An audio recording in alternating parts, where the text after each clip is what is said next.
नमो नमो नमो नमो नमो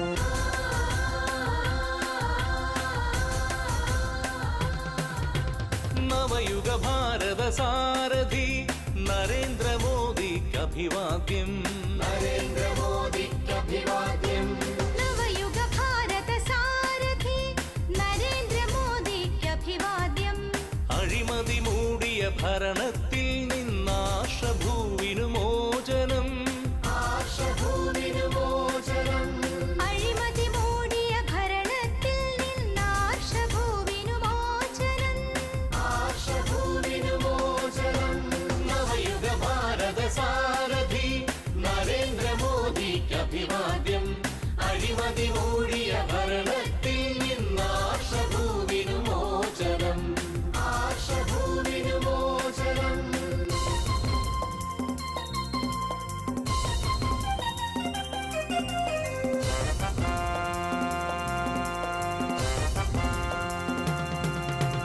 വികസനമെന്നാൽ കുടുംബ വികസനമല്ലെന്നറിയും ജനതയിതാ വികസനമെന്നാൽ കുടുംബ വികസനമല്ലെന്നറിയും ജനതയിതാ വിളിച്ചു നിർത്തുകയല്ലോ മോദിയെ വിജയത്തിന്റെ പതാകയുമായി വിളിച്ചു നിർത്തുകയല്ലോ മോദി വിജയത്തിന്റെ പതാകയുമായി വിജയത്തിന്റെ പതാകയുമായി असतो मा सद्गमय असतो मा सद्गमय असतो मा सद्गमय नवयुग भारत सारथि नरेंद्र मोदी अभिवाद्यं अഴിമതി മൂടിയ ഭരണത്തിൽ നിന്നാശഭൂവിനു മോചനം ആശഭൂവിനു മോചനം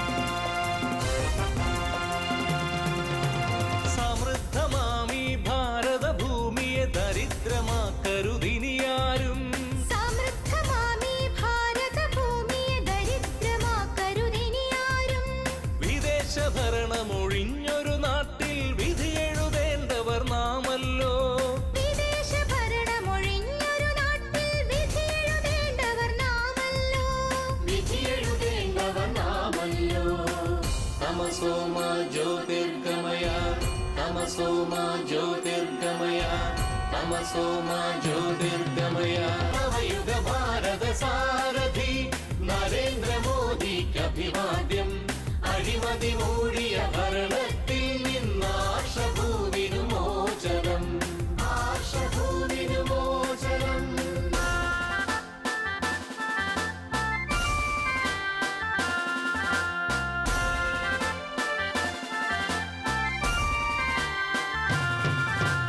ഒരമ്മ പെറ്റവർ നമ്മൾ ഒത്തൊരുമിക്കുക നമ്മൾ ഒരമ്മ പെറ്റവർ നമ്മൾ ഒത്തൊരുമിക്കുക നമ്മൾ ഭാരതപുത്രന്മാരെ നമ്മുടെ നാടിനു വേണം സ്വാതന്ത്ര്യം ഭാരതപുത്രന്മാരെ നമ്മുടെ നാടിനു വേണം സ്വാതന്ത്ര്യം നമുക്കു വേണം സദ്ഭരണം മൃത്യോർമ അമൃതം ഗമയ മൃത്യോർമ അമൃതം ഗമയ മൃത്യോർമ അമൃതം ഗമയ നവയുഗ ഭാരത സാരഥി നരേന്ദ്ര മോദി അഭിവാദ്യം അഴിമതി മൂടിയ ഭരണത്തിൽ നിന്നാശഭൂവിനു മോചനം ആശഭൂവിനു മോചനം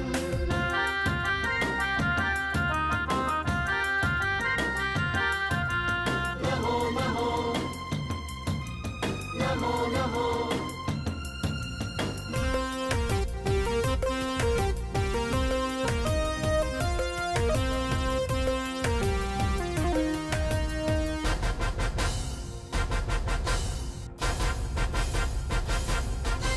പ്രീണനമല്ല വിവേചനമല്ല മതാന്ധതയല്ല ഭരണം പ്രീണനമല്ല വിവേചനമല്ല മതാന്ധതയല്ല ഭരണം പൊയ്മുഖമല്ല മതേതരത്വം നമ്മുടെ നീതി സമത്വം.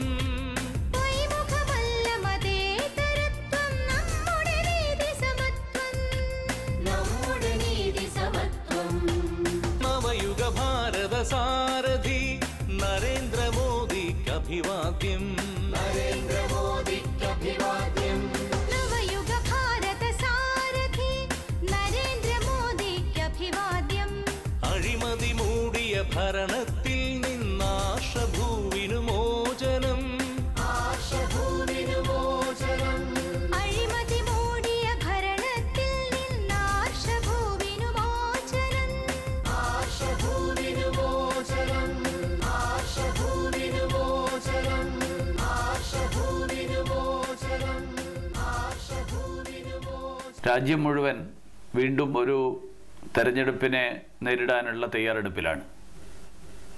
ഈ തവണ ലോക്സഭയിലേക്ക് നടക്കുന്ന തെരഞ്ഞെടുപ്പിൻ്റെ ആത്യന്തികമായിട്ടുള്ള ഫലം എന്തായിരിക്കും എന്നുള്ളതിനെക്കുറിച്ച് ഏതാണ്ട് ഒരു പൊതുവായിട്ടുള്ള ധാരണ രാജ്യം മുഴുവൻ രൂപപ്പെട്ടു വന്നിട്ടുണ്ട്. ഈ തെരഞ്ഞെടുപ്പ് കഴിയുമ്പോൾ ശ്രീ നരേന്ദ്രമോദി ഈ രാജ്യത്തെ പ്രധാനമന്ത്രിയായിട്ട് ഭരണഭാരമേൽക്കും എന്നുള്ള കാര്യത്തിൽ രാജ്യത്ത് പൊതുവായിട്ടുള്ള ഒരു അഭിപ്രായമാണ് ഉണ്ടായിട്ടുള്ളത്. ഈ രാജ്യവ്യാപകമായിട്ടുള്ള അഭിപ്രായത്തോടൊപ്പമാണ് കേരളത്തിലും സംഭവിച്ചുകൊണ്ടിരിക്കുന്ന മാറ്റങ്ങൾ.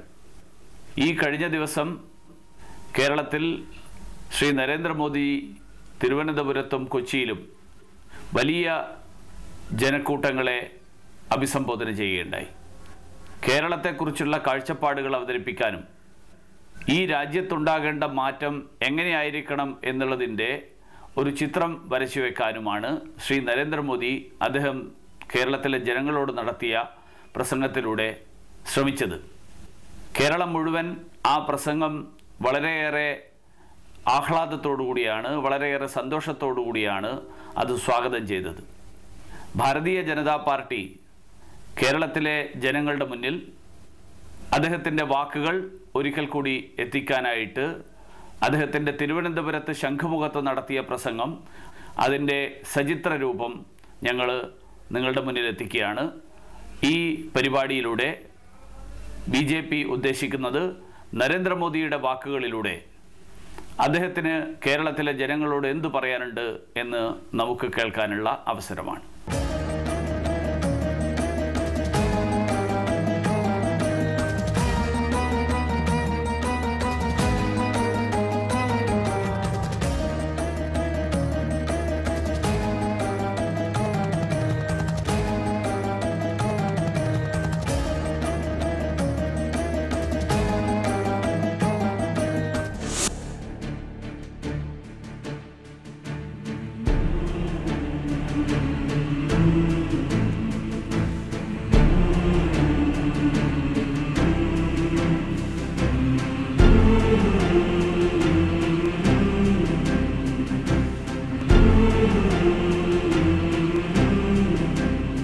मंच पर विराजमान भारतीय जनता पार्टी के राष्ट्रीय अध्यक्ष आदरणीय राजनाथ सिंह जी, प्रदेश भारतीय जनता पार्टी के अध्यक्ष श्रीमान मुरलीधरन जी, भाजपा के वाइस प्रेसिडेंट श्रीमान बंडारू दत्तात्रेय जी, श्री वी सतीश जी, श्री सुब्रमण्यम स्वामी जी, श्री कृष्णादास, श्री ओ राजगोपाल जी, मंच पर विराजमान सभी वरिष्ठ महानुभाव और केरल के कोने कोने से आए हुए प्यारे भाइयों और बहनों, last time when I came to Trivandrum, I had an occasion to meet Maharaja of Travancore. I discussed with him on various issues. Today, he is no more with us, and I pay my respect to the great visionary. He was totally devoted to Lord Padmanabha. He was known as a Padmanabha Dasa.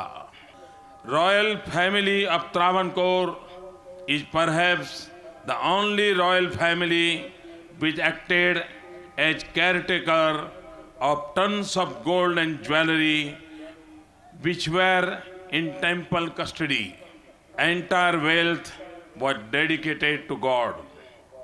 I do not think there are any other parallel in the entire world.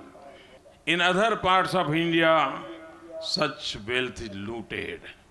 Present-day rulers must learn a lesson from this great tradition. ये ईश्वर की भूमि, God's own country, ये सुनने पर कितना अच्छा लगता है, लेकिन क्या कारण है कि ईश्वर की इस भूमि से लाखों नौजवानों को पलायन करना पड़ता है, अपने बूढ़े माँ बाप को छोड़ करके जाना पड़ता है, घर गांव यार दोस्त ये छोड़ करके लाखों की तादाद में नौजवानों को ये ईश्वर की भूमि छोड़ने के लिए मजबूर क्यों होना पड़ता है? केरल की इस दुर्दशा के लिए क्या बीजेपी जिम्मेवार है? क्या बीजेपी जिम्मेवार है? क्या बीजेपी जिम्मेवार है? तो कौन जिम्मेवार है? कौन जिम्मेवार है? कौन जिम्मेवार है? यहां पर बारी बारी से ऐसी जुगलबंदी बनाई है, ऐसी जुगलबंदी कि 5 साल तुम राज करो, फिर 5 साल मैं आ जाऊंगा, फिर 5 साल तुम आ जाना। ये मिली भगत है, मिली भगत। एक बार यूडीएफ तो दूसरी बार एलडीएफ, एक बार एलडीएफ तो दूसरी बार यूडीएफ। ये क्रम लगातार चल रहा है और आकर के एक दूसरे के पाप को छिपाने के लिए सरकारों का उपयोग किया जाता है। अब केरल के नागरिकों से मैं प्रार्थना करने आया हूं, 60 साल तक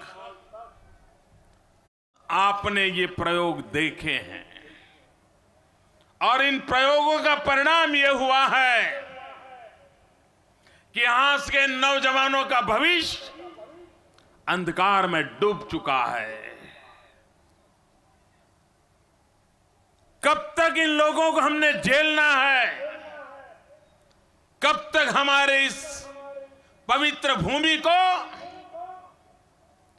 इन 2 गुटों के द्वारा नोच देने का अधिकार देना है, लूटने का अधिकार देना है, बर्बाद करने का अधिकार देना है? कब तक देना है? कम्युनिस्ट पार्टी लोकतंत्र में विश्वास नहीं करती है। उनके लिए लोकतंत्र सिर्फ सत्ता हथियाने का साधन है। डेमोक्रेसी के प्रति उनकी न आस्था है, न उनका कमिटमेंट है, और इसलिए वो हमेशा यही सपना देखते हैं कि चाहे केरल हो, चाहे हिंदुस्तान हो, राजनीतिक अस्थिरता बनी रहे, यही उनका सपना है, ताकि उनकी गाड़ी चलती रहे।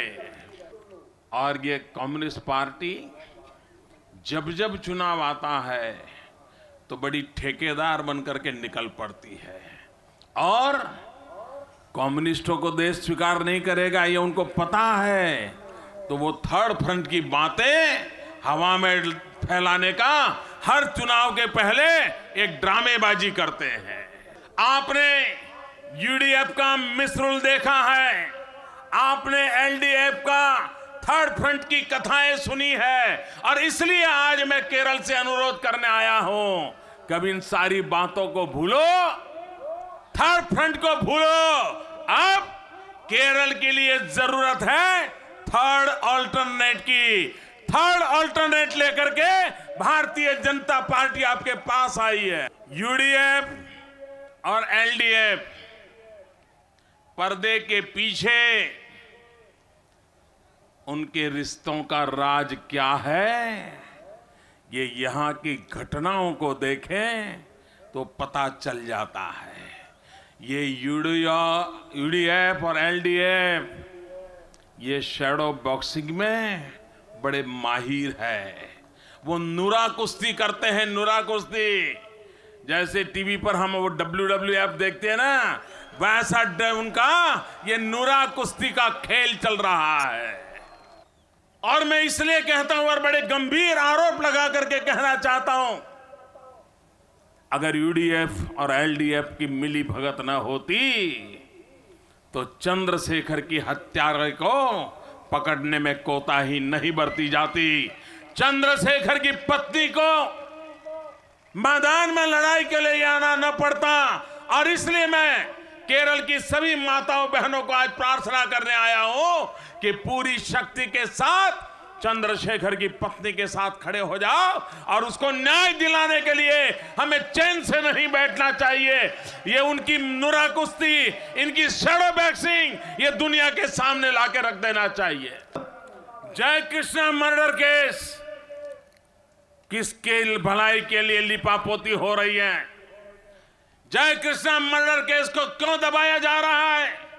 क्या ये उनकी नुरा कुश्ती का, शैडो बॉक्सिंग का उदाहरण नहीं है? भाइयों बहनों, माराड़ के दंगे, मराठ राइट्स, उसके पीछे कौन गुनहगार है? क्यों उनकी बातों को दबा दिया गया है? क्यों केरल की जनता के सामने सच नहीं लाया जा सकता? इसलिए कि उनकी नुरा कुश्ती चल रही है, उनका शैडो बॉक्सिंग चल रहा है और इसी के कारण सत्य छुपाए गए हैं। आए दिन हिंदुस्तान की जनता को गुमराह करने वाले लेफ्टिस्ट, झूठ फैलाने में माहिर लेफ्टिस्ट, अपप्रचार की आंधी चलाने वाले में माहिर लेफ्टिस्ट, आप सारी दुनिया को सवाल पूछते हो। आज मैं केरल की धरती पर आपको सवाल पूछना चाहता हूं। भाइयों बहनों, क्या ये सच नहीं है कि जब हिंदुस्तान क्विट इंडिया मूवमेंट की लड़ाई लड़ रहा था तब ये कम्युनिस्ट पार्टी या लेफ्टिस्ट क्विट इंडिया मूवमेंट का विरोध नहीं किया था क्या? भाइयों बहनों, जब इतिहास की उन बातों को जानते हैं, माथा शर्म से झुक जाता है। The only party came forward to give blood to British soldiers shot Indians. They called Mahatma Gandhi as a fraud son of Wardha. यही कम्युनिस्ट पार्टी के नेता लोग हैं। For 10 years hosted black flag on independence day after 1947। UPA 1 जब बनी थी तब leftist का सहकार लेकर के सरकार चलाने वाली कांग्रेस पार्टी, जरा कान खोल करके सुन लो, यही लेफ्टिस्ट लोग थे जिन्होंने कहा था they called Nehru as a bootlegger of British. यही कम्युनिस्ट पार्टी के लोग, देश विरोधी काम करने में डूबे हुए कम्युनिस्ट पार्टी के लोग, उन्होंने नेताजी सुभाष बाबू को कहा था they called Netaji as a watchdog of Japanese. During 1962 Chinese war, EMS told, why fight for this barren land which China and India claims to be? That's when India cannot feed their people. हमारे देश के लोगों को खाना नहीं खिला पा रहे हो, हम चाइना से लड़ने के लिए क्यों जा रहे हो? ये भाषा ये कम्युनिस्ट पार्टी के नेता बोल रहे थे। केरल में इतनी वर्षा होती है, इतना पानी है, फलद्रुप भूमि है, 50% से ज्यादा भूमि का उपयोग नहीं हो रहा है। ये केरल की भूमि की दुर्दशा हो गई, केरल की एग्रीकल्चर की दुर्दशा हुई। उसका कारण ये है कि यही लेफ्टिस्ट है। They oppose mechanisation of the agriculture which ultimately destroy the state. भाइयों बहनों, सारी दुनिया जानती है कि इंफॉर्मेशन कम्युनिकेशन टेक्नोलॉजी, आईटी ने पूरे विश्व को 40 साल के भीतर बदल दिया है। हजारों साल में दुनिया जितनी तेजी से नहीं बदली थी, उससे अनेक गुना तेजी से इंफॉर्मेशन कम्युनिकेशन टेक्नोलॉजी के कारण सारी दुनिया बदल गई। लेकिन यही केरल की लेफ्टिस्ट गवर्नमेंट थी यहां के लेफ्टिस्ट लीडर थे, उनको केरल के नौजवानों के भविष्य की चिंता नहीं थी। बदलती हुई दुनिया में हिंदुस्तान कहां खड़ा हो इसकी परवाह नहीं थी, और इसलिए यही लेफ्टिस्ट लोग हैं, they oppose computer. Now the situation is different. Now AKG Center and Lenin Center are full of computers. खुद के लिए तो कंप्यूटर चाहिए, लेकिन केरल के नौजवानों के हाथ में कंप्यूटर नहीं जाना चाहिए। ये खेल इन्होंने खेले हैं। इतना ही नहीं, भारत को पीछे रखने के षड्यंत्र में डूबा हुए लेफ्टिस्ट लोग, जब हिंदुस्तान में कम्युनिकेशन रिवॉल्यूशन आ रहा था तो वो कहने से नहीं कतराए कि जिन्होंने एक कम्युनिकेशन रिवॉल्यूशन आया, उसको करने वालों को अमेरिकन स्पाई कहने का पाप यही लेफ्टिस्ट लोगों ने किया था। भाइयों बहनों, इससे भी जरा दुख की बात यह है, जब 9/11 की घटना घटी, देश परेशान था, पाकिस्तानी आतंकवादियों ने डेरा तंबू ताड़ दिए थे, निर्दोष लोगों को मौत के घाट उतार दिया जाता था, और उस समय केरल का एक सपूत उन्नी कृष्णन लोगों की जान बचाते बचाते शहीद हो गया। उस उन्नी कृष्णन के लिए डॉग कहने का पाप यही केरल के नेताओं ने किया था। भाइयों बहनों, जिनकी सोच हिंदुस्तान को तबाह करने की है, जिनकी सोच केरल का भविष्य न देखने की है, ऐसे लोगों पर कब पर भरोसा करोगे। और इसलिए भाइयों बहनों, पश्चिम बंगाल की जनता जाग गई। पश्चिम बंगाल की जनता ने उनको वहां से भगाया है। अब समय की मांग है कि केरल हमेशा हमेशा के लिए ऐसी ताकतों को केरल की मिट्टी से मिटा दे। अगर हमें केरल का विकास करना है, अगर हमें हिंदुस्तान का विकास करना है, तो हमारी विकास यात्रा को 3 मजबूत पिलर पर हमें खड़ा करना होगा। हमारी आर्थिक रचना 3 मजबूत पिलर पे खड़ी करनी होगी। 1/3 agriculture, 1/3 manufacturing and 1/3 service sector. इन तीनों को बराबर विकास के दायरे में इस पिलर को मजबूत नहीं करेंगे तो हम भारत की आर्थिक स्थिति को गति नहीं दे सकते हैं। स्पर्धा के युग में हम दुनिया में खड़े नहीं हो सकते हैं। आप मेरे कहिए किसान भाइयों बहनों, केरल जैसे प्रदेश में उपजाऊ भूमि, फर्टाइल लैंड, 50% लैंड आज बेकार पड़ी है, उसको जोता नहीं जाता, खेत में उत्पादन नहीं होता, किसान जोतने को तैयार नहीं, किसान बर्बाद हो रहा है, किसान आत्महत्या करने के लिए मजबूर हो रहा है। लेकिन केरल की सरकार को, दिल्ली की सरकार को केरल की इस फर्टाइल लैंड का उपयोग उत्पादन के लिए करने की जरा सी भी परवाह नहीं है। इतना ही नहीं, मैन्युफैक्चरिंग के लिए जो इंफ्रास्ट्रक्चर चाहिए, मैं एक उदाहरण देता हूं। सरकार में फर्क क्या होता है?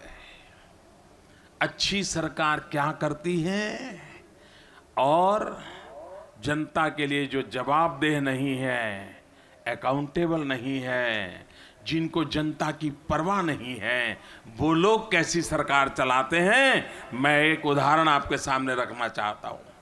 1998 में गुजरात ने और केरला ने एक साथ एक निर्णय किया था, और वो निर्णय था एलएनजी टर्मिनल का।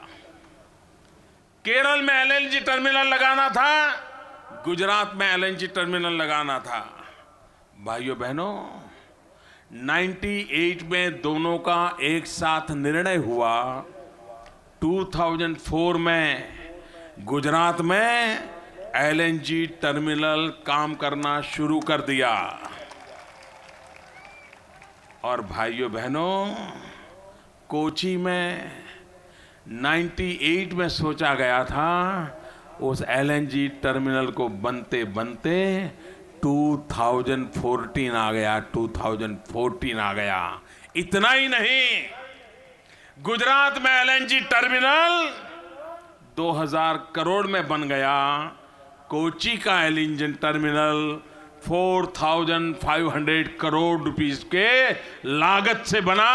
आप मुझे बताइए, केरल का कितना नुकसान हुआ, देश का कितना नुकसान हुआ। अच्छी सरकार होती है तो क्या करती है, और भद्दी सरकार होती है तो क्या करती है, इसका ये जीता जागता उदाहरण है। भाइयों बहनों, अगर आज से 10 साल पहले यहां LNG टर्मिनल हो गया होता तो केरल की गैस बेस इकोनॉमी बनती, केरल के घरों में पाइपलाइन से गैस पहुंचता, और अगर पाइपलाइन से गैस पहुंचता तो एक कांग्रेस के नेताओं को 9 सिलेंडर और 12 सिलेंडर के ये सपने दिखाने की जरूरत न पड़ती।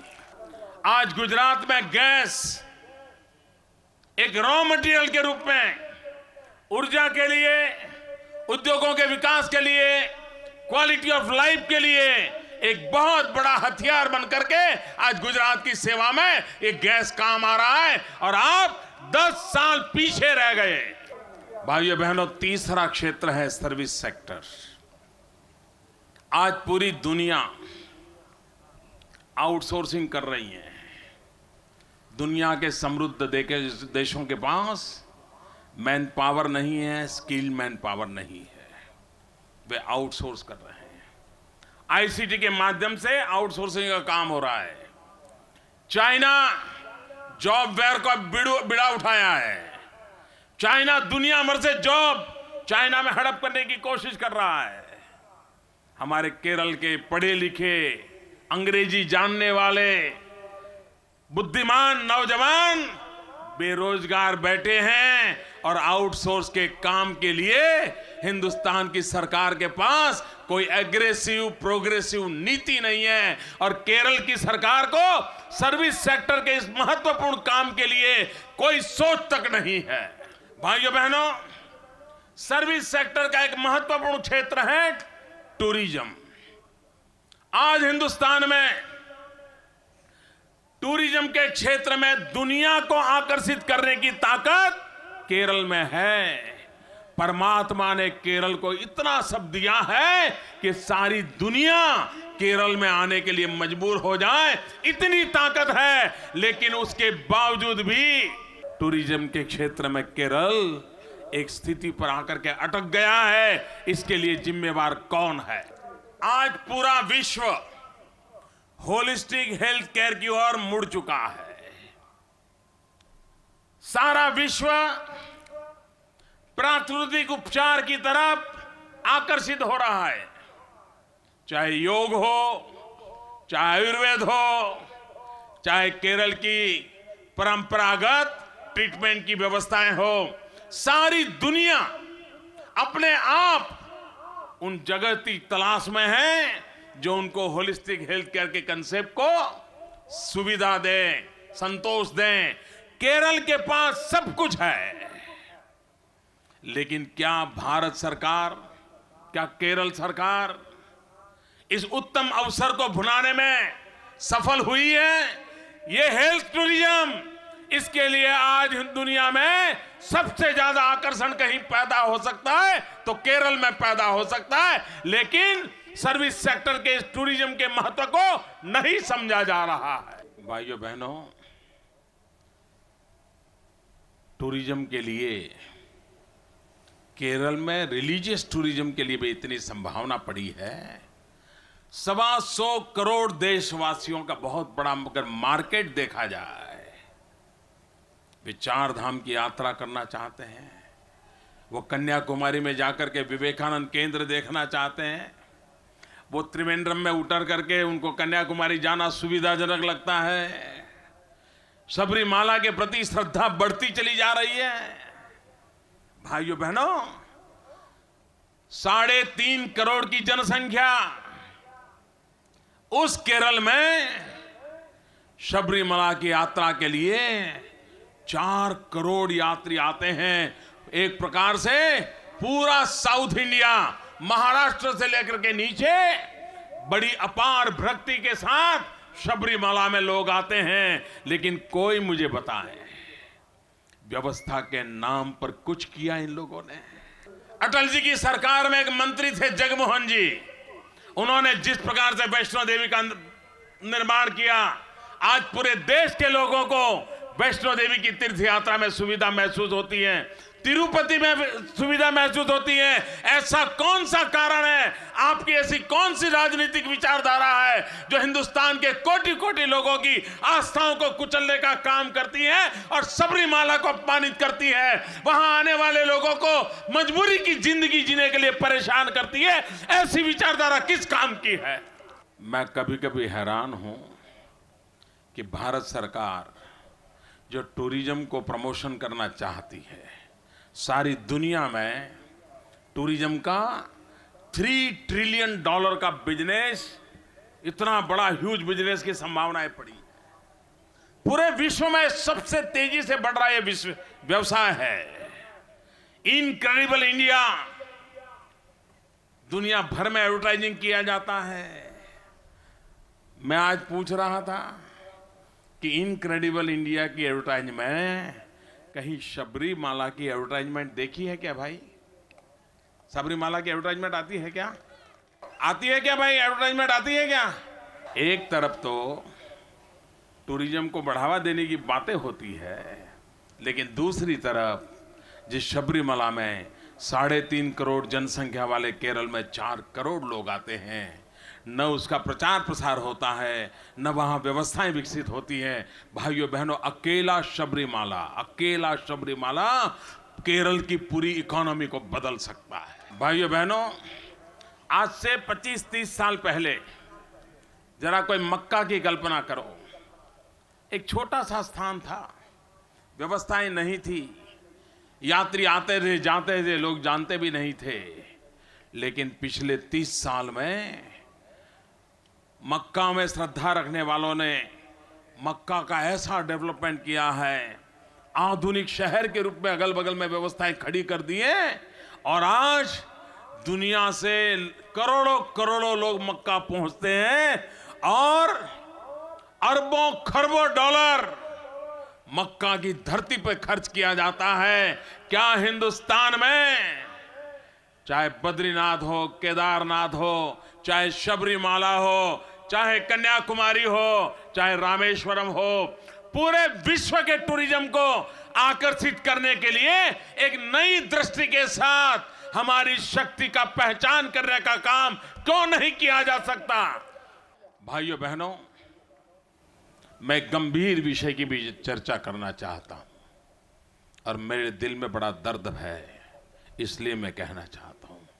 मुझे बहुत चिंता भी है। भाइयों बहनों, कोई मुझे कहे कि घर में बेटा अगर गलत रास्ते पर चला जाता है, गलत साथियों को खोज लेता है, तो उसके माँ बाप चिंतित होते हैं कि नहीं होते हैं? उसके माँ बाप उस रास्ते से उसको वापस लाने की कोशिश करते हैं कि नहीं करते हैं? उसको बर्बादी के रास्ते से बचाने का प्रयास करते हैं कि नहीं करते हैं?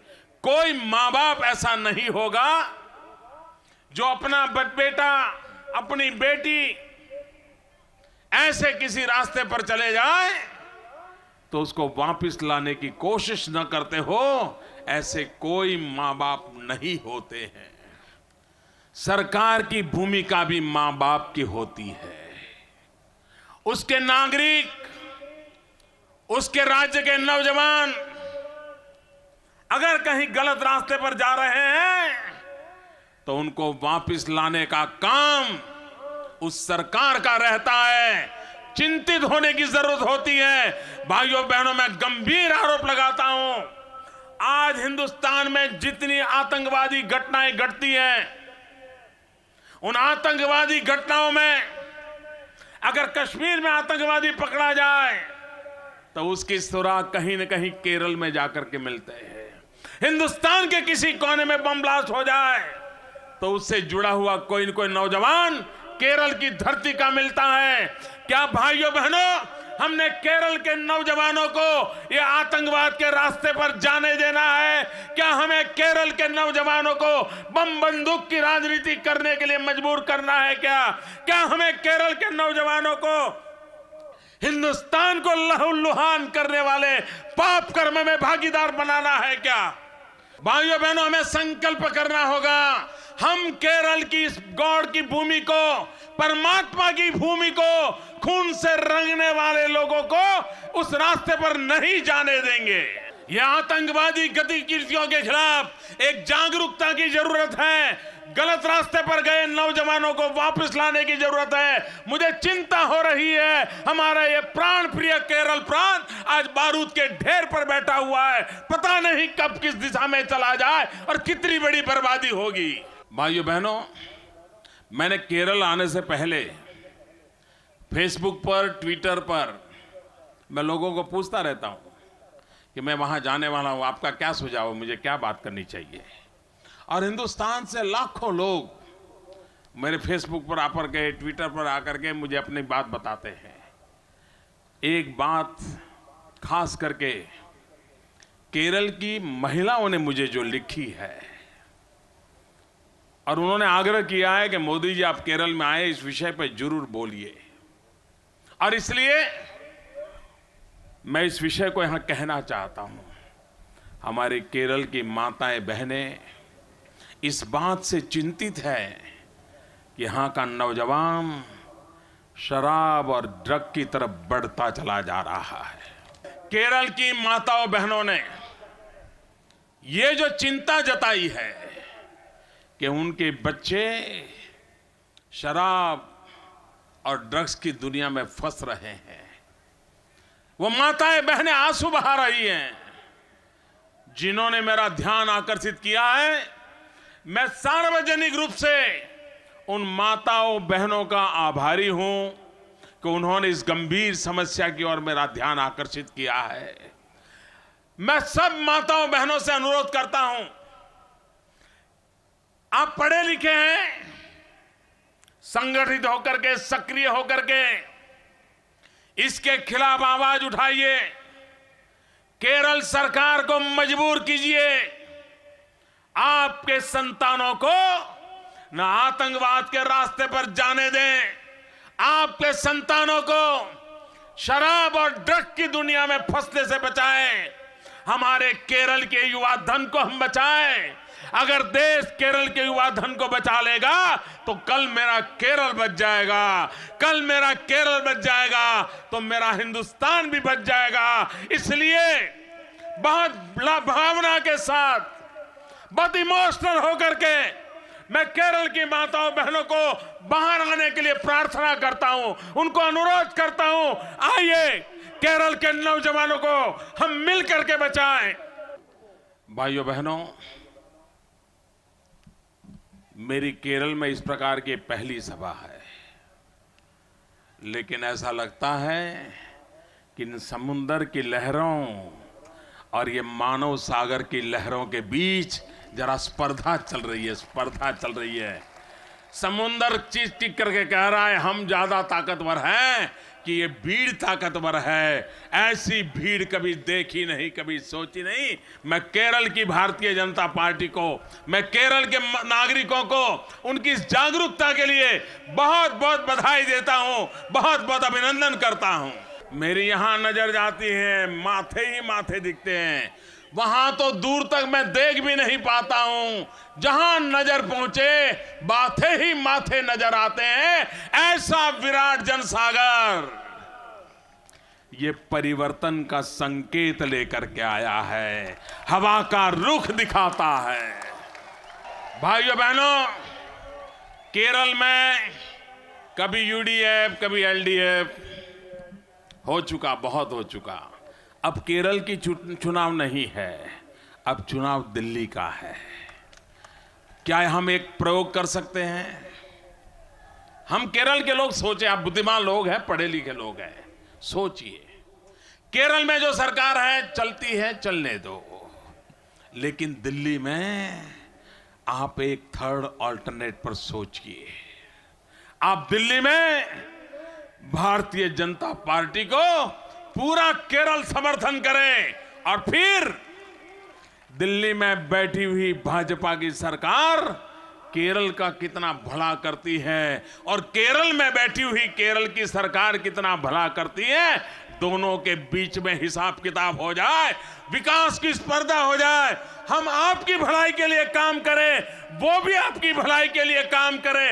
मैं दावे से कहता हूं, जो काम पिछले 60 साल में उन्होंने नहीं किया, वो काम मैं 60 महीने में करके दूंगा। भाइयों बहनों, मैं पूरे हिंदुस्तान का दौरा कर रहा हूं। हवा का रुख क्या है वो मुझे भी पता चलता है, और इसलिए भाइयों बहनों, दिल्ली में सरकार भाजपा की बनना तय है।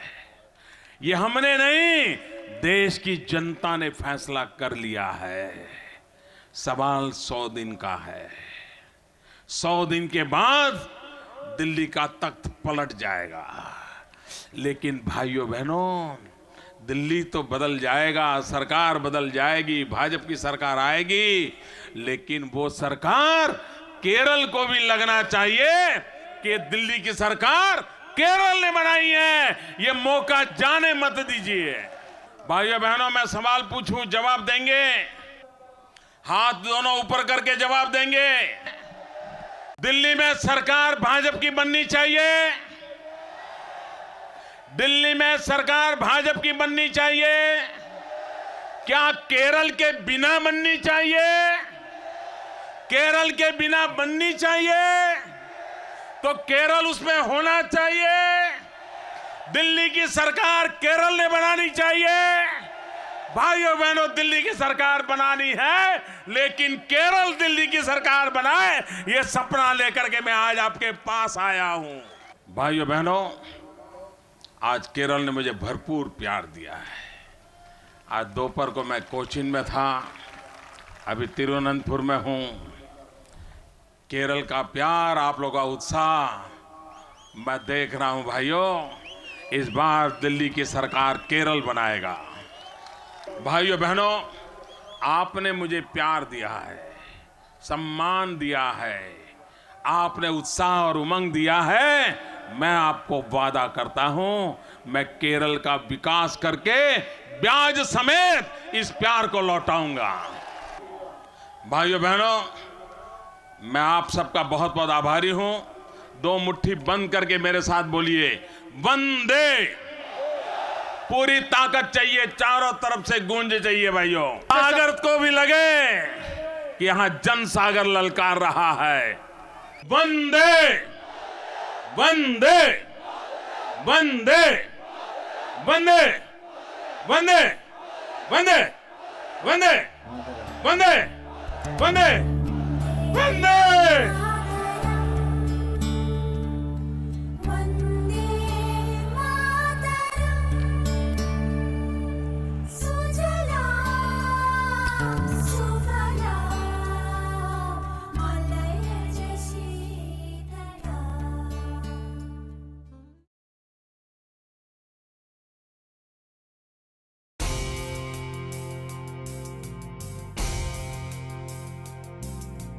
नमो नमो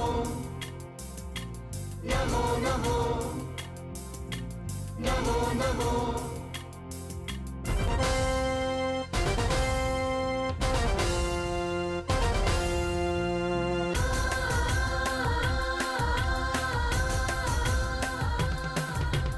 नवयुग भारत सारथी नरेंद्र मोदी अभिवाद्यम्।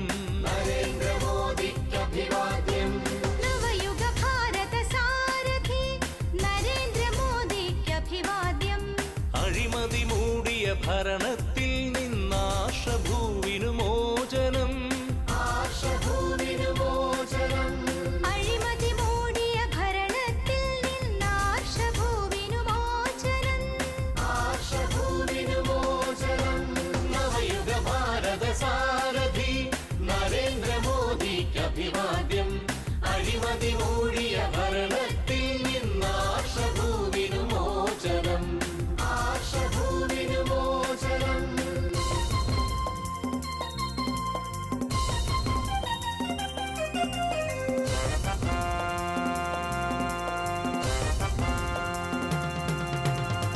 വികസനമെന്നാൽ കുടുംബ വികസനമല്ലെന്നറിയും ജനതയിതാ. വികസനമെന്നാൽ കുടുംബ വികസനമല്ലെന്നറിയും ജനതയിതാ. വിളിച്ചു നിർത്തുകയല്ലോ മോദിയെ വിജയത്തിന്റെ പതാകയുമായി. വിളിച്ചു നിർത്തുകയല്ലോ മോദിയെ വിജയത്തിന്റെ പതാകയുമായി. വിജയത്തിന്റെ പതാകയുമായി. അസതോ മാ സദ്ഗമയ, അസതോ മാ സദ്ഗമയ, അസതോ മാ സദ്ഗമയ. നവയുഗ ഭാരത സാരഥി നരേന്ദ്ര മോദിക്ക് അഭിവാദ്യം. അഴിമതി മൂടിയ ഭരണത്തിൽ നിന്നാശഭൂവിനു മോചനം, ആശഭൂവിനു മോചനം.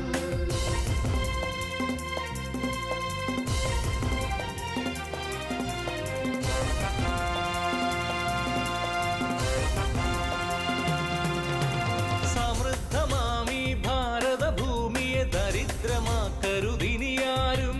സമൃദ്ധമാമീ ഭാരതഭൂമിയെ ദരിദ്രമാക്കരുതിനിയാരും. വിദേശ ഭരണമൊഴിഞ്ഞൊരു നാട്ടിൽ വിധിയെഴുതേണ്ടവർ നാമല്ലോ. വിദേശ ഭരണമൊഴിഞ്ഞൊരു നാട്ടിൽ വിധിയെഴുതേണ്ടവർ നാമല്ലോ. വിധിയെഴുതേണ്ടവർ നാമല്ലോ. തമസോ മാ ജ്യോതിർഗമയ, തമസോ മാ ജ്യോതിർഗമയ, തമസോ മാ ജ്യോതിർഗമയ. നവയുഗ ഭാരത സാരഥി നരേന്ദ്ര മോദിക്ക് അഭിവാദ്യം. അഴിമതി മൂടിയ ഭരണത്തിൽ നിന്നാശഭൂവിനു മോചനം, ആശഭൂവിനു മോചനം.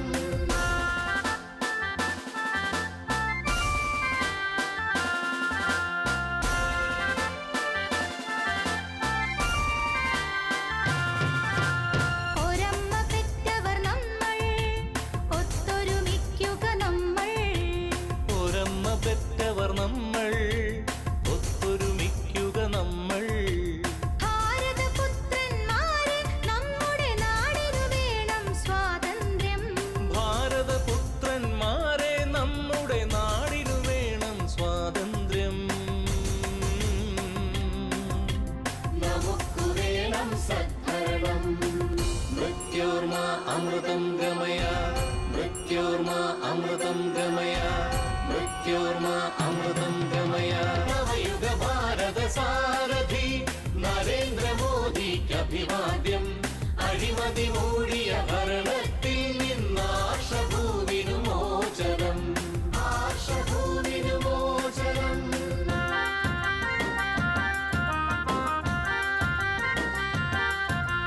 നമോ നമോ,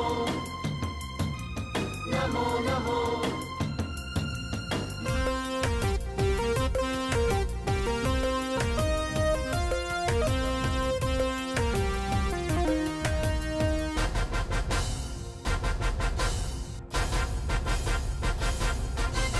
പ്രീണനമല്ല വിവേചനമല്ല മതാന്ധതയല്ല ഭരണം. പ്രീണനമല്ല വിവേചനമല്ല മതാന്ധതയല്ല ഭരണം. പൊയ്മുഖമല്ല മതേതരത്വം നമ്മുടെ നീതി സമത്വം. പൊയ്മുഖമല്ല മതേതരത്വം നമ്മുടെ നീതി സമത്വം. നമ്മുടെ നീതി സമത്വം. നവയുഗ ഭാരത സാരഥി നരേന്ദ്ര മോദിക്ക് അഭിവാദ്യം. നരേന്ദ്ര മോദിക്ക് അഭിവാദ്യം. നവയുഗ ഭാരത സാരഥി നരേന്ദ്ര മോദിക്ക് അഭിവാദ്യം. അഴിമതി മൂടിയ ഭരണത്തിൽ നിന്നാശഭൂവിനു മോചനം. ആശഭൂവിനു മോചനം. അഴിമതി മൂടിയ ഭരണത്തിൽ നിന്നാശഭൂവിനു മോചനം. ആശഭൂവിനു മോചനം, ആശഭൂവിനു മോചനം, ആശഭൂവിനു മോചനം, ആശഭൂവിനു മോചനം. രാജ്യം മുഴുവൻ വീണ്ടും ഒരു തെരഞ്ഞെടുപ്പിനെ നേരിടാനുള്ള തയ്യാറെടുപ്പിലാണ്. ഈ തവണ ലോക്സഭയിലേക്ക് നടക്കുന്ന തെരഞ്ഞെടുപ്പിൻ്റെ ആത്യന്തികമായിട്ടുള്ള ഫലം എന്തായിരിക്കും എന്നുള്ളതിനെക്കുറിച്ച് ഏതാണ്ട് ഒരു പൊതുവായിട്ടുള്ള ധാരണ രാജ്യം മുഴുവൻ രൂപപ്പെട്ടു വന്നിട്ടുണ്ട്. ഈ തെരഞ്ഞെടുപ്പ് കഴിയുമ്പോൾ ശ്രീ നരേന്ദ്രമോദി ഈ രാജ്യത്തെ പ്രധാനമന്ത്രിയായിട്ട് ഭരണഭാരമേൽക്കും എന്നുള്ള കാര്യത്തിൽ രാജ്യത്ത് പൊതുവായിട്ടുള്ള ഒരു അഭിപ്രായമാണ് ഉണ്ടായിട്ടുള്ളത്. ഈ രാജ്യവ്യാപകമായിട്ടുള്ള അഭിപ്രായത്തോടൊപ്പമാണ് കേരളത്തിലും സംഭവിച്ചുകൊണ്ടിരിക്കുന്ന മാറ്റങ്ങൾ. ഈ കഴിഞ്ഞ ദിവസം കേരളത്തിൽ ശ്രീ നരേന്ദ്രമോദി തിരുവനന്തപുരത്തും കൊച്ചിയിലും വലിയ ജനക്കൂട്ടങ്ങളെ അഭിസംബോധന ചെയ്യുകയുണ്ടായി.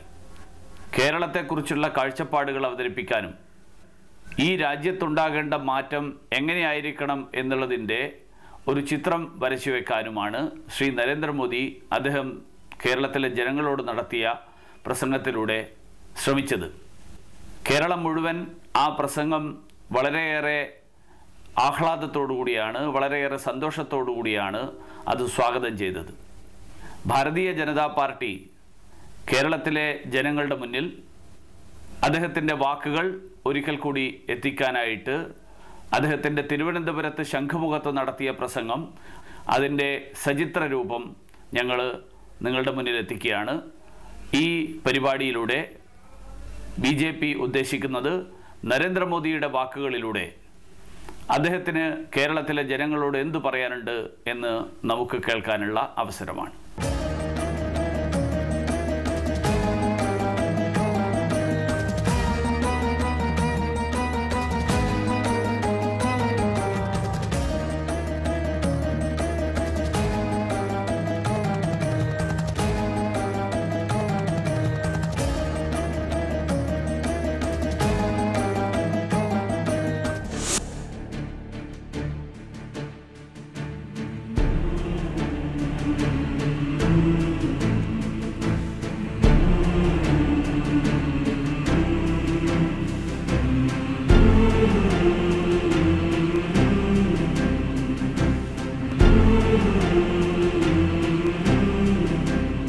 मंच पर विराजमान भारतीय जनता पार्टी के राष्ट्रीय अध्यक्ष आदरणीय राजनाथ सिंह जी, प्रदेश भारतीय जनता पार्टी के अध्यक्ष श्रीमान मुरलीधरन जी, भाजपा के वाइस प्रेसिडेंट श्रीमान बंडारू दत्तात्रेय जी, श्री वी सतीश जी, श्री सुब्रमण्यम स्वामी जी, श्री कृष्णादास, श्री ओ राजगोपाल जी, मंच पर विराजमान सभी वरिष्ठ महानुभाव और केरल के कोने कोने से आए हुए प्यारे भाइयों और बहनों, last time when I came to Trivandrum, I had an occasion to meet Maharaja of Travancore. I discussed with him on various issues. Today, he is no more with us, and I pay my respect to the great visionary. He was totally devoted to Lord Padmanabha. He was known as a Padmanabha Dasa. Royal family of Travancore is perhaps the only royal family which acted as caretaker of tons of gold and jewelry which were in temple custody. Entire wealth was dedicated to God. I do not think there are any other parallel in the entire world. In other parts of India, such wealth is looted. Present-day rulers must learn a lesson from this great tradition. ये ईश्वर की भूमि, God's own country, ये सुनने पर कितना अच्छा लगता है, लेकिन क्या कारण है कि ईश्वर की इस भूमि से लाखों नौजवानों को पलायन करना पड़ता है, अपने बूढ़े माँ बाप को छोड़ करके जाना पड़ता है, घर गांव यार दोस्त ये छोड़ करके लाखों की तादाद में नौजवानों को ये ईश्वर की भूमि छोड़ने के लिए मजबूर क्यों होना पड़ता है? केरल की इस दुर्दशा के लिए क्या बीजेपी जिम्मेवार है? क्या बीजेपी जिम्मेवार है? क्या बीजेपी जिम्मेवार है? तो कौन जिम्मेवार है? कौन जिम्मेवार है? कौन जिम्मेवार है? यहां पर बारी बारी से ऐसी जुगलबंदी बनाई है, ऐसी जुगलबंदी कि 5 साल तुम राज करो, फिर 5 साल मैं आ जाऊंगा, फिर 5 साल तुम आ जाना। ये मिली भगत है, मिली भगत। एक बार यूडीएफ तो दूसरी बार एलडीएफ, एक बार एलडीएफ तो दूसरी बार यूडीएफ। ये क्रम लगातार चल रहा है और आकर के एक दूसरे के पाप को छिपाने के लिए सरकारों का उपयोग किया जाता है। अब केरल के नागरिकों से मैं प्रार्थना करने आया हूं। 60 साल तक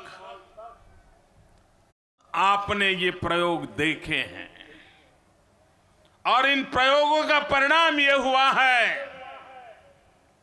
कि यहां के नौजवानों का भविष्य अंधकार में डूब चुका है।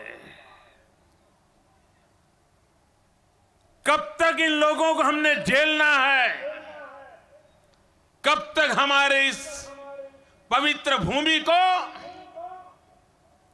इन 2 गुटों के द्वारा नोच देने का अधिकार देना है, लूटने का अधिकार देना है, बर्बाद करने का अधिकार देना है? कब तक देना है? कम्युनिस्ट पार्टी लोकतंत्र में विश्वास नहीं करती है। उनके लिए लोकतंत्र सिर्फ सत्ता हथियाने का साधन है। डेमोक्रेसी के प्रति उनकी न आस्था है, न उनका कमिटमेंट है। और इसलिए वो हमेशा यही सपना देखते हैं कि चाहे केरल हो, चाहे हिंदुस्तान हो, राजनीतिक अस्थिरता बनी रहे, यही उनका सपना है, ताकि उनकी गाड़ी चलती रहे। और ये कम्युनिस्ट पार्टी जब जब चुनाव आता है तो बड़ी ठेकेदार बनकर के निकल पड़ती है और कम्युनिस्टों को देश स्वीकार नहीं करेगा, ये उनको पता है। तो वो थर्ड फ्रंट की बातें हवा में फैलाने का हर चुनाव के पहले एक ड्रामेबाजी करते हैं। आपने यूडीएफ का मिसरूल देखा है, आपने एलडीएफ का थर्ड फ्रंट की कथाएं सुनी है, और इसलिए आज मैं केरल से अनुरोध करने आया हूं, कभी इन सारी बातों को भूलो, थर्ड फ्रंट को भूलो। अब केरल के लिए जरूरत है थर्ड अल्टरनेट की। थर्ड अल्टरनेट लेकर के भारतीय जनता पार्टी आपके पास आई है। यूडीएफ और एलडीएफ पर्दे के पीछे उनके रिश्तों का राज क्या है, ये यहां की घटनाओं को देखें तो पता चल जाता है। ये यूडीएफ और एलडीएफ ये शैडो बॉक्सिंग में बड़े माहिर है। वो नुरा कुश्ती करते हैं, नुरा कुश्ती। जैसे टीवी पर हम वो WWF देखते हैं ना, वैसा उनका ये नुरा कुश्ती का खेल चल रहा है। और मैं इसलिए कहता हूं और बड़े गंभीर आरोप लगा करके कहना चाहता हूं, अगर यूडीएफ और एलडीएफ की मिली भगत न होती तो चंद्रशेखर की हत्या को पकड़ने में कोताही नहीं बरती जाती। चंद्रशेखर की पत्नी को मैदान में लड़ाई के लिए आना न पड़ता। और इसलिए मैं केरल की सभी माताओं बहनों को आज प्रार्थना करने आया हूं कि पूरी शक्ति के साथ चंद्रशेखर की पत्नी के साथ खड़े हो जाओ और उसको न्याय दिलाने के लिए हमें चैन से नहीं बैठना चाहिए। ये उनकी नुरा कुश्ती, इनकी शैडो बॉक्सिंग, ये दुनिया के सामने लाके रख देना चाहिए। जय कृष्णा मर्डर केस किसके भलाई के लिए लिपापोती हो रही है? जय कृष्णा मर्डर केस को क्यों दबाया जा रहा है? क्या ये उनकी नुराकस्ती का, शैडो बॉक्सिंग का उदाहरण नहीं है? भाइयों बहनों, माराड़ के दंगे, मराठ राइट्स, उसके पीछे कौन गुनहगार है? क्यों उनकी बातों को दबा दिया गया है? क्यों केरल की जनता के सामने सच नहीं लाया जा सकता? इसलिए कि उनकी नुराकुस्ती चल रही है, उनका शैडो बॉक्सिंग चल रहा है और इसी के कारण सत्य छुपाए गए हैं।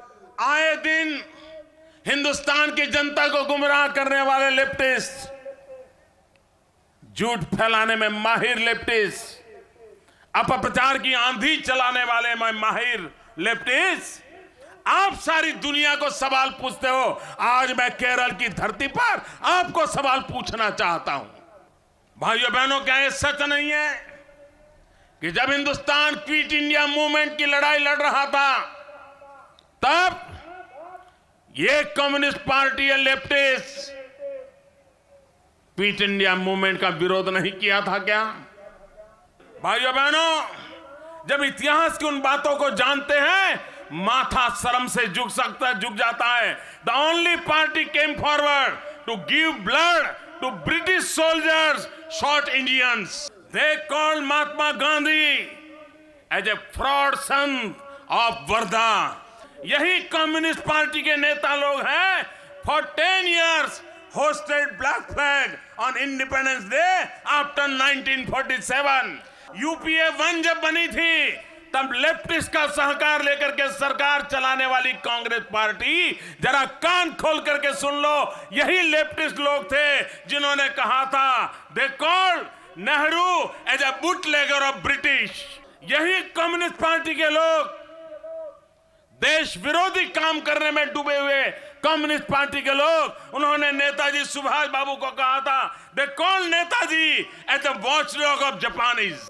During 1962 Chinese war, EMS told, why fight for this barren land which China and India claims to be? That's when India cannot feed their people. हमारे देश के लोगों को खाना नहीं खिला पा रहे हो, हम चाइना से लड़ने के लिए क्यों जा रहे हो? ये भाषा ये कम्युनिस्ट पार्टी के नेता बोल रहे थे। केरल में इतनी वर्षा होती है, इतना पानी है, फलद्रुप भूमि है, 50% से ज्यादा भूमि का उपयोग नहीं हो रहा है। ये केरल की भूमि की दुर्दशा हो गई, केरल की एग्रीकल्चर की दुर्दशा हुई। उसका कारण ये है कि यही लेफ्टिस्ट है। They oppose mechanisation of the agriculture which ultimately destroy the state. भाइयों बहनों, सारी दुनिया जानती है कि इंफॉर्मेशन कम्युनिकेशन टेक्नोलॉजी, आईटी ने पूरे विश्व को 40 साल के भीतर भीतर बदल दिया है। हजारों साल में दुनिया जितनी तेजी से नहीं बदली थी, उससे अनेक गुना तेजी से इंफॉर्मेशन कम्युनिकेशन टेक्नोलॉजी के कारण सारी दुनिया बदल गई। लेकिन यही केरल की लेफ्टिस्ट गवर्नमेंट थी, यहां के लेफ्टिस्ट लीडर थे, उनको केरल के नौजवानों के भविष्य की चिंता नहीं थी। बदलती हुई दुनिया में हिंदुस्तान कहां खड़ा हो इसकी परवाह नहीं थी, और इसलिए यही लेफ्टिस्ट लोग हैं। They oppose computer.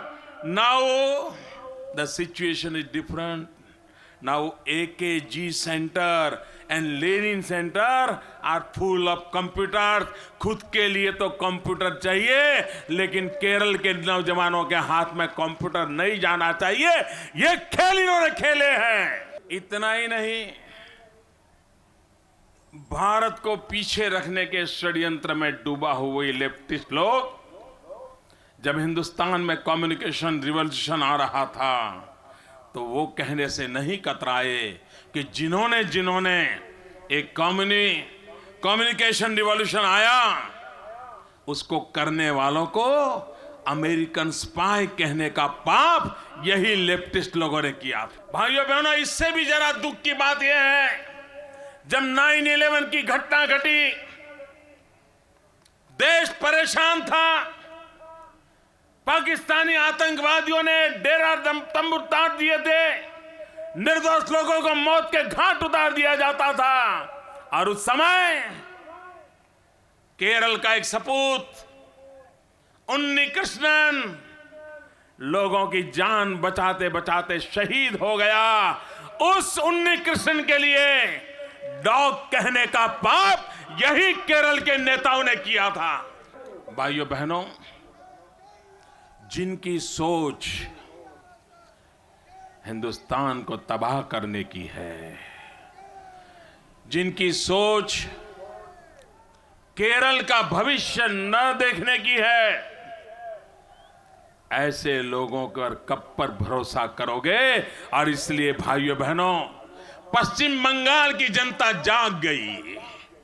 पश्चिम बंगाल की जनता ने उनको वहां से भगाया है।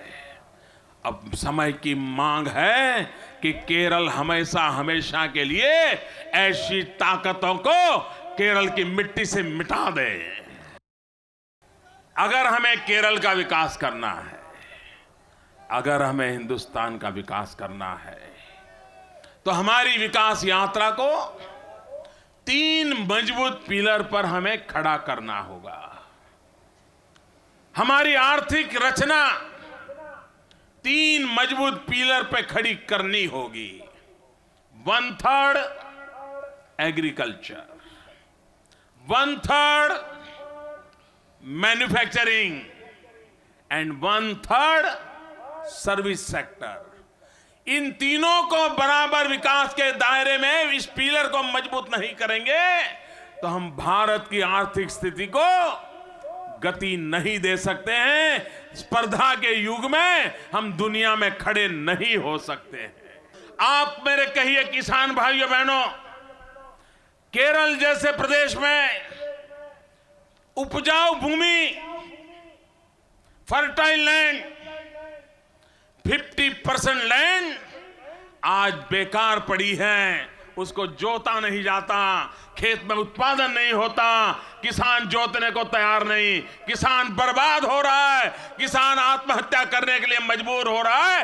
लेकिन केरल की सरकार को, दिल्ली की सरकार को केरल की इस फर्टाइल लैंड का उपयोग उत्पादन के लिए करने की जरा सी भी परवाह नहीं है। इतना ही नहीं, मैन्युफैक्चरिंग के लिए जो इंफ्रास्ट्रक्चर चाहिए, मैं एक उदाहरण देता हूं। सरकार में फर्क क्या होता है? अच्छी सरकार क्या करती है और जनता के लिए जो जवाबदेह नहीं है, अकाउंटेबल नहीं है, जिनको जनता की परवाह नहीं है, वो लोग कैसी सरकार चलाते हैं। मैं एक उदाहरण आपके सामने रखना चाहता हूं। 1998 में गुजरात ने और केरला ने एक साथ एक निर्णय किया था और वो निर्णय था LNG टर्मिनल का। केरल में LNG टर्मिनल लगाना था, गुजरात में LNG टर्मिनल लगाना था। भाइयों बहनों, 98 में दोनों का एक साथ निर्णय हुआ। 2004 में गुजरात में LNG टर्मिनल काम करना शुरू कर दिया। और भाइयों बहनों, कोची में 98 में सोचा गया था, उस LNG टर्मिनल को बनते बनते 2014 आ गया, 2014 आ गया। इतना ही नहीं, गुजरात में LNG टर्मिनल 2000 करोड़ में बन गया। कोची का LNG टर्मिनल 4500 करोड़ रुपीस के लागत से बना। आप मुझे बताइए, केरल का कितना नुकसान हुआ, देश का कितना नुकसान हुआ। अच्छी सरकार होती है तो क्या करती है, और भद्दी सरकार होती है तो क्या करती है, इसका ये जीता जागता उदाहरण है। भाइयों बहनों, अगर आज से 10 साल पहले यहां LNG टर्मिनल हो गया होता तो केरल की गैस बेस्ड इकोनॉमी बनती, केरल के घरों में पाइपलाइन से गैस पहुंचता, और अगर पाइपलाइन से गैस पहुंचता तो कांग्रेस के नेताओं को 9 सिलेंडर और 12 सिलेंडर के ये सपने दिखाने की जरूरत न पड़ती। आज गुजरात में गैस एक रॉ मटेरियल के रूप में ऊर्जा के लिए, उद्योगों के विकास के लिए, क्वालिटी ऑफ लाइफ के लिए एक बहुत बड़ा हथियार बन करके आज गुजरात की सेवा में एक गैस काम आ रहा है और आप 10 साल पीछे रह गए। भाइयों बहनों, तीसरा क्षेत्र है सर्विस सेक्टर। आज पूरी दुनिया आउटसोर्सिंग कर रही है। दुनिया के समृद्ध देशों के पास मैन पावर नहीं है, स्किल मैन पावर नहीं है, वे आउटसोर्स कर रहे हैं। आईसीटी के माध्यम से आउटसोर्सिंग का काम हो रहा है। चाइना जॉब फेयर का बिड़ा उठाया है। चाइना दुनिया भर से जॉब चाइना में हड़प करने की कोशिश कर रहा है। हमारे केरल के पढ़े लिखे, अंग्रेजी जानने वाले, बुद्धिमान नौजवान बेरोजगार बैठे हैं और आउटसोर्स के काम के लिए हिंदुस्तान की सरकार के पास कोई एग्रेसिव प्रोग्रेसिव नीति नहीं है। और केरल की सरकार को सर्विस सेक्टर के इस महत्वपूर्ण काम के लिए कोई सोच तक नहीं है। भाइयों बहनों, सर्विस सेक्टर का एक महत्वपूर्ण क्षेत्र है टूरिज्म। आज हिंदुस्तान में टूरिज्म के क्षेत्र में दुनिया को आकर्षित करने की ताकत केरल में है। परमात्मा ने केरल को इतना सब दिया है कि सारी दुनिया केरल में आने के लिए मजबूर हो जाए, इतनी ताकत है। लेकिन उसके बावजूद भी टूरिज्म के क्षेत्र में केरल एक स्थिति पर आकर के अटक गया है। इसके लिए जिम्मेवार कौन है? आज पूरा विश्व होलिस्टिक हेल्थ केयर की ओर मुड़ चुका है। सारा विश्व प्राकृतिक उपचार की तरफ आकर्षित हो रहा है। चाहे योग हो, चाहे आयुर्वेद हो, चाहे केरल की परंपरागत ट्रीटमेंट की व्यवस्थाएं हो, सारी दुनिया अपने आप उन जगह की तलाश में है जो उनको होलिस्टिक हेल्थ केयर के कंसेप्ट को सुविधा दें, संतोष दें। केरल के पास सब कुछ है, लेकिन क्या भारत सरकार, क्या केरल सरकार इस उत्तम अवसर को भुनाने में सफल हुई है? ये हेल्थ टूरिज्म, इसके लिए आज दुनिया में सबसे ज्यादा आकर्षण कहीं पैदा हो सकता है तो केरल में पैदा हो सकता है। लेकिन सर्विस सेक्टर के इस टूरिज्म के महत्व को नहीं समझा जा रहा है। भाइयों बहनों, टूरिज्म के लिए केरल में रिलीजियस टूरिज्म के लिए भी इतनी संभावना पड़ी है। 125 करोड़ देशवासियों का बहुत बड़ा अगर मार्केट देखा जाए, वे 4 धाम की यात्रा करना चाहते हैं, वो कन्याकुमारी में जाकर के विवेकानंद केंद्र देखना चाहते हैं, वो त्रिवेंद्रम में उतर करके उनको कन्याकुमारी जाना सुविधाजनक लगता है। सबरीमाला के प्रति श्रद्धा बढ़ती चली जा रही है। भाइयों बहनों, 3.5 करोड़ की जनसंख्या उस केरल में सबरीमाला की यात्रा के लिए 4 करोड़ यात्री आते हैं। एक प्रकार से पूरा साउथ इंडिया, महाराष्ट्र से लेकर के नीचे बड़ी अपार भक्ति के साथ सबरीमाला में लोग आते हैं। लेकिन कोई मुझे बताए, व्यवस्था के नाम पर कुछ किया इन लोगों ने? अटल जी की सरकार में एक मंत्री थे जगमोहन जी, उन्होंने जिस प्रकार से वैष्णो देवी का निर्माण किया, आज पूरे देश के लोगों को वैष्णो देवी की तीर्थ यात्रा में सुविधा महसूस होती है, तिरुपति में सुविधा महसूस होती है। ऐसा कौन सा कारण है, आपकी ऐसी कौन सी राजनीतिक विचारधारा है जो हिंदुस्तान के कोटि कोटि लोगों की आस्थाओं को कुचलने का काम करती है और सबरीमाला को अपमानित करती है, वहां आने वाले लोगों को मजबूरी की जिंदगी जीने के लिए परेशान करती है? ऐसी विचारधारा किस काम की है? मैं कभी कभी हैरान हूं कि भारत सरकार जो टूरिज्म को प्रमोशन करना चाहती है, सारी दुनिया में टूरिज्म का $3 ट्रिलियन का बिजनेस, इतना बड़ा ह्यूज बिजनेस की संभावनाएं पड़ी। पूरे विश्व में सबसे तेजी से बढ़ रहा है व्यवसाय है। इनक्रेडिबल इंडिया दुनिया भर में एडवर्टाइजिंग किया जाता है। मैं आज पूछ रहा था कि इनक्रेडिबल इंडिया की एडवर्टाइजमेंट कहीं शबरीमाला की एडवर्टाइजमेंट देखी है क्या भाई?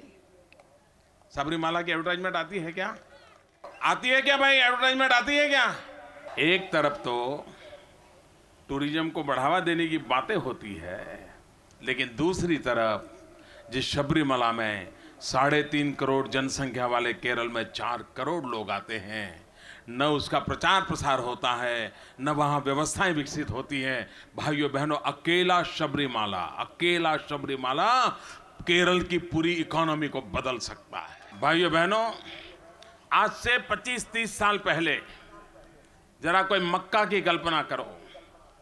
एक छोटा सा स्थान था, व्यवस्थाएं नहीं थी, यात्री आते थे जाते थे, लोग जानते भी नहीं थे। लेकिन पिछले 30 साल में मक्का में श्रद्धा रखने वालों ने मक्का का ऐसा डेवलपमेंट किया है, आधुनिक शहर के रूप में अगल बगल में व्यवस्थाएं खड़ी कर दी हैं, और आज दुनिया से करोड़ों करोड़ों लोग मक्का पहुंचते हैं और अरबों खरबों डॉलर मक्का की धरती पर खर्च किया जाता है। क्या हिंदुस्तान में चाहे बद्रीनाथ हो, केदारनाथ हो, चाहे शबरीमाला हो, चाहे कन्याकुमारी हो, चाहे रामेश्वरम हो, पूरे विश्व के टूरिज्म को आकर्षित करने के लिए एक नई दृष्टि के साथ हमारी शक्ति का पहचान करने का काम क्यों नहीं किया जा सकता?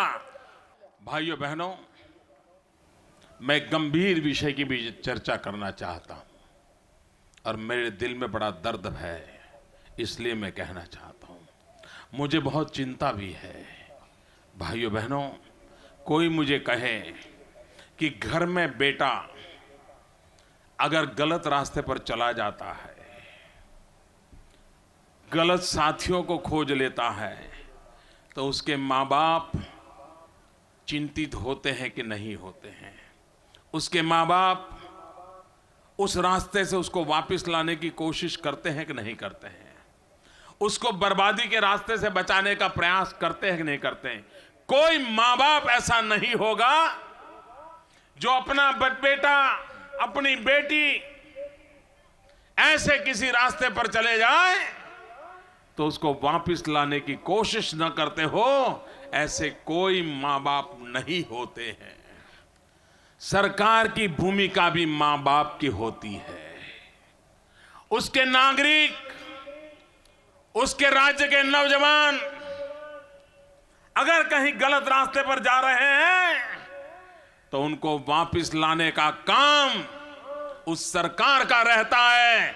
चिंतित होने की जरूरत होती है। भाइयों बहनों, मैं गंभीर आरोप लगाता हूं, आज हिंदुस्तान में जितनी आतंकवादी घटनाएं घटती हैं, उन आतंकवादी घटनाओं में अगर कश्मीर में आतंकवादी पकड़ा जाए तो उसकी सुराग कहीं न कहीं केरल में जाकर के मिलते हैं। हिंदुस्तान के किसी कोने में बम ब्लास्ट हो जाए तो उससे जुड़ा हुआ कोई न कोई नौजवान केरल की धरती का मिलता है। क्या भाइयों बहनों, हमने केरल के नौजवानों को ये आतंकवाद के रास्ते पर जाने देना है? क्या हमें केरल के नौजवानों को बम बंदूक की राजनीति करने के लिए मजबूर करना है? क्या हमें केरल के नौजवानों को हिंदुस्तान को लहूलुहान करने वाले पाप कर्म में भागीदार बनाना है क्या? भाइयों बहनों, हमें संकल्प करना होगा। हम केरल की इस गॉड की भूमि को, परमात्मा की भूमि को खून से रंगने वाले लोगों को उस रास्ते पर नहीं जाने देंगे। यह आतंकवादी गतिविधियों के खिलाफ एक जागरूकता की जरूरत है। गलत रास्ते पर गए नौजवानों को वापस लाने की जरूरत है। मुझे चिंता हो रही है, हमारा ये प्राण प्रिय केरल प्रांत आज बारूद के ढेर पर बैठा हुआ है। पता नहीं कब किस दिशा में चला जाए और कितनी बड़ी बर्बादी होगी। भाइयों बहनों, मैंने केरल आने से पहले फेसबुक पर, ट्विटर पर मैं लोगों को पूछता रहता हूं कि मैं वहां जाने वाला हूं, आपका क्या सुझाव है, मुझे क्या बात करनी चाहिए? और हिंदुस्तान से लाखों लोग मेरे फेसबुक पर आकर के, ट्विटर पर आकर के मुझे अपनी बात बताते हैं। एक बात खास करके केरल की महिलाओं ने मुझे जो लिखी है, और उन्होंने आग्रह किया है कि मोदी जी आप केरल में आए, इस विषय पर जरूर बोलिए। और इसलिए मैं इस विषय को यहां कहना चाहता हूं। हमारे केरल की माताएं बहनें इस बात से चिंतित है कि यहां का नौजवान शराब और ड्रग की तरफ बढ़ता चला जा रहा है। केरल की माताओं बहनों ने ये जो चिंता जताई है कि उनके बच्चे शराब और ड्रग्स की दुनिया में फंस रहे हैं, वो माताएं बहनें आंसू बहा रही हैं। जिन्होंने मेरा ध्यान आकर्षित किया है, मैं सार्वजनिक रूप से उन माताओं बहनों का आभारी हूं कि उन्होंने इस गंभीर समस्या की ओर मेरा ध्यान आकर्षित किया है। मैं सब माताओं बहनों से अनुरोध करता हूं, आप पढ़े लिखे हैं, संगठित होकर के, सक्रिय होकर के इसके खिलाफ आवाज उठाइए। केरल सरकार को मजबूर कीजिए, आपके संतानों को न आतंकवाद के रास्ते पर जाने दें, आपके संतानों को शराब और ड्रग की दुनिया में फंसने से बचाएं। हमारे केरल के युवा धन को हम बचाएं। अगर देश केरल के युवा धन को बचा लेगा तो कल मेरा केरल बच जाएगा, कल मेरा केरल बच जाएगा तो मेरा हिंदुस्तान भी बच जाएगा। इसलिए बहुत भावना के साथ, बहुत इमोशनल होकर के मैं केरल की माताओं बहनों को बाहर आने के लिए प्रार्थना करता हूं, उनको अनुरोध करता हूं, आइए केरल के नौजवानों को हम मिलकर के बचाएं। भाइयों बहनों, मेरी केरल में इस प्रकार की पहली सभा है, लेकिन ऐसा लगता है कि इन समुंदर की लहरों और ये मानव सागर की लहरों के बीच जरा स्पर्धा चल रही है। समुंदर चीख टिक करके कह रहा है हम ज्यादा ताकतवर हैं कि ये भीड़ ताकतवर है। ऐसी भीड़ कभी देखी नहीं, कभी सोची नहीं। मैं केरल की भारतीय जनता पार्टी को, मैं केरल के नागरिकों को उनकी इस जागरूकता के लिए बहुत बहुत बधाई देता हूं, बहुत बहुत अभिनंदन करता हूं। मेरी यहां नजर जाती है, माथे ही माथे दिखते हैं, वहां तो दूर तक मैं देख भी नहीं पाता हूं। जहां नजर पहुंचे माथे ही माथे नजर आते हैं। ऐसा विराट जनसागर ये परिवर्तन का संकेत लेकर के आया है, हवा का रुख दिखाता है। भाइयों बहनों, केरल में कभी यूडीएफ कभी एलडीएफ हो चुका, बहुत हो चुका। अब केरल की चुनाव नहीं है, अब चुनाव दिल्ली का है। क्या हम एक प्रयोग कर सकते हैं? हम केरल के लोग सोचे, आप बुद्धिमान लोग हैं, पढ़े लिखे लोग हैं, सोचिए केरल में जो सरकार है चलती है, चलने दो, लेकिन दिल्ली में आप एक थर्ड अल्टरनेट पर सोचिए। आप दिल्ली में भारतीय जनता पार्टी को पूरा केरल समर्थन करें और फिर दिल्ली में बैठी हुई भाजपा की सरकार केरल का कितना भला करती है और केरल में बैठी हुई केरल की सरकार कितना भला करती है, दोनों के बीच में हिसाब किताब हो जाए, विकास की स्पर्धा हो जाए। हम आपकी भलाई के लिए काम करें, वो भी आपकी भलाई के लिए काम करें। मैं दावे से कहता हूं, जो काम पिछले 60 साल में उन्होंने नहीं किया, वो काम मैं 60 महीने में करके दूंगा। भाइयों बहनों, मैं पूरे हिंदुस्तान का दौरा कर रहा हूं। हवा का रुख क्या है वो मुझे भी पता चलता है, और इसलिए भाइयों बहनों, दिल्ली में सरकार भाजपा की बनना तय है। ये हमने नहीं, देश की जनता ने फैसला कर लिया है। सवाल 100 दिन का है। 100 दिन के बाद दिल्ली का तख्त पलट जाएगा। लेकिन भाइयों बहनों, दिल्ली तो बदल जाएगा, सरकार बदल जाएगी, भाजपा की सरकार आएगी, लेकिन वो सरकार केरल को भी लगना चाहिए कि दिल्ली की सरकार केरल ने बनाई है। ये मौका जाने मत दीजिए। भाइयों बहनों, मैं सवाल पूछूं, जवाब देंगे? हाथ दोनों ऊपर करके जवाब देंगे। दिल्ली में सरकार भाजपा की बननी चाहिए। दिल्ली में सरकार भाजपा की बननी चाहिए। क्या केरल के बिना बननी चाहिए? केरल के बिना बननी चाहिए तो केरल उसमें होना चाहिए। दिल्ली की सरकार केरल ने बनानी चाहिए।